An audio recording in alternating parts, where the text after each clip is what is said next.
그래서 카카오페이에 대해서 압류 결정이 내려져도 카카오페이는 채무자를 특정할 수가 없어 채권을 가지고 있는지 여부를 확인해 줄 수 없습니다 라고 그런 진술서를 작성해서 법원에 보내게 되고요. 그래서 결국 압류가 안 되게 되는 거죠.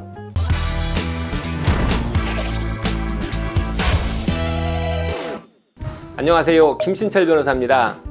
오늘은 빚을 갚지 못해서 통장 사용에 제약을 받으시는 분들이 많은데요. 그래서 압류가 금지되는 통장과 카카오페이에 대해서 알아보겠습니다.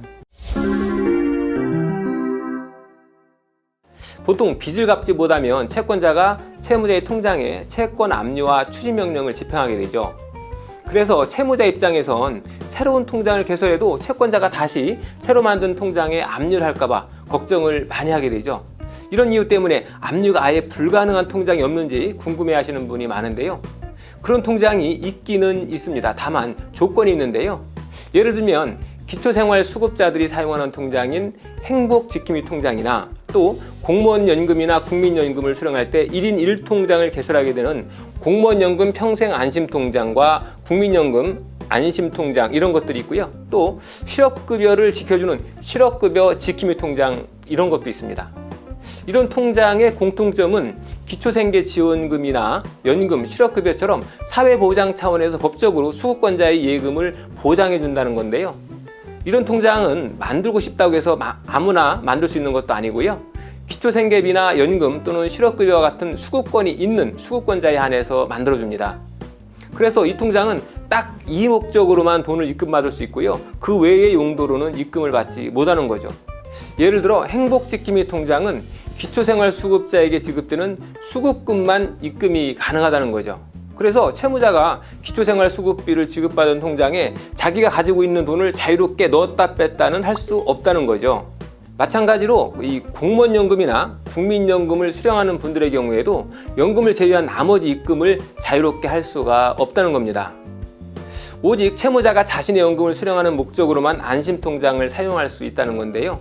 다만 이 연금이나 실업급여로 입금되는 이 돈은 이 통장에 있는 한 민사집행법상 압류 금지 범위인 185만 원 이상이 입금되어도 압류가 되지 않는다는 그런 장점은 있습니다. 어쨌든 이 압류 방지 통장도 자유롭게 입출금할 수 있는 통장은 아니라고 하는 건데요.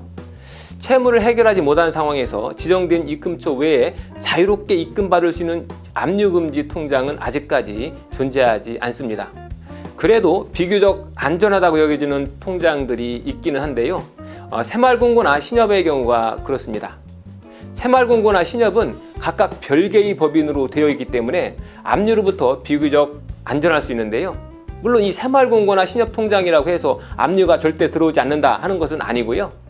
채권자가 채무자가 사용하고 있는 통장이 어느 지역 새마을금고 것인지 알게 되면 채권 압류를 당할 수도 있습니다. 단지 이 새마을금고가 지역마다 있고 그 지역마다 존재하는 새마을금고가 각각 별개의 법인이기 때문에 비교적 압류가 들어올 확률이 높지 않다는 거죠. 그리고 또 하나 압류를 피할 수 있는 것이 이 카카오페이나 카카오머니, 토스머니 이런 페이류인데요. 카카오페이를 제3채무자로 해서 법원에 압류를 신청하면 법원이 압류 결정을 내어주기는 합니다. 카카오페이도 재산적 가치가 있는 채권이라서 압류의 대상이 되기는 하는 거죠. 그런데 이 카카오페이에 대해서는 압류 집행을 하더라도 실효성이 없을 수 있는데요. 왜냐하면 카카오페이의 경우에 고객들의 인적 정보는 카카오라는 회사의 계정 기반으로 등록되어 있기 때문이죠. 이 카카오라는 회사는 고객들의 주민등록번호를 수집하지 않고요. 전화번호와 이메일 주소만을 통해서 계정 생성을 하고 있기 때문인데요. 그래서 채무자의 성명과 주소를 통해서는 특정하기가 쉽지 않은 겁니다. 자, 쉽게 말해서 가압류 결정문에 보면은 채무자의 성명과 주소가 기재되어 있는데 그 채무자가 카카오페이 사용자와 일치하는지를 확인하기가 쉽지 않다는 거죠. 또 하나는 예를 들어서 홍길동이라는 카카오페이 사용자가 다른 사람, 예컨대 홍길동 어머니의 전화번호로 카카오 계정을 만들어서 카카오페이를 사용하고 있다라고 한다면 카카오페이를 제3채무자로 하는 법원의 압류 결정이 나와도 채무자 홍길동과 카카오페이 사용자가 일치되지 않기 때문에 집행이 안 된다는 겁니다.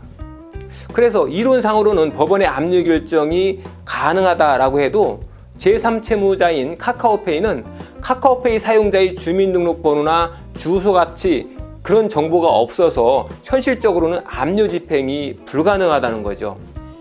그래서 카카오페이에 대해서 압류 결정이 내려져도 카카오페이는 채무자를 특정할 수가 없어 채권을 가지고 있는지 여부를 확인해 줄 수 없습니다 라고 그런 진술서를 작성해서 법원에 보내게 되고요. 그래서 결국 압류가 안 되게 되는 거죠. 결국 시중은행이나 증권사와 달리 이 카카오페이는 고객의 인적사항에 대한 정보를 수집하지 않기 때문에 압류를 해도 실익이 없게 된다는 건데요.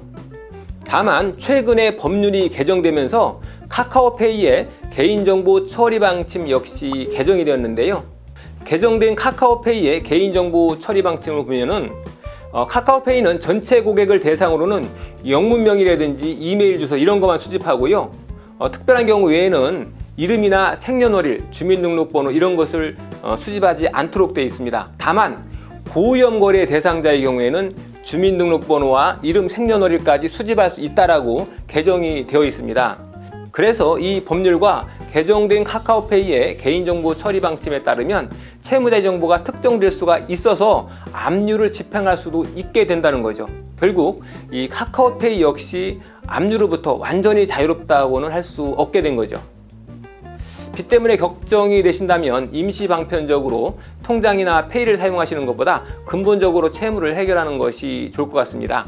오늘은 압류가 안 되는 통장과 카카오페이에 관해서 압류가 가능한지 한번 알아봤습니다.